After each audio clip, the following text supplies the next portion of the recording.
Huwag po tayong mapagod sa paggawa ng mabuti sapagkat darating ang panahon na tayo ay aani ng mga mabubuti.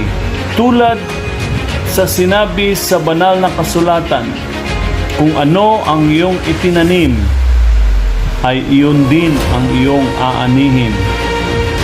Ibig sabihin, ikaw ay mag-aani sa iyong ginagawang mabuti.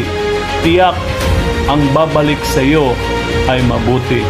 Subalit kung ikaw naman ay magtatanim ng mga masama sa iyong kapwa o masama sa harap ng Diyos, darating ang panahon na yun ay babalik sa iyo ang mga kasamaan. Kaya ano ang ating pipiliin? Ang mabuti o ang masama? Kung ako, doon na ako sa mabuti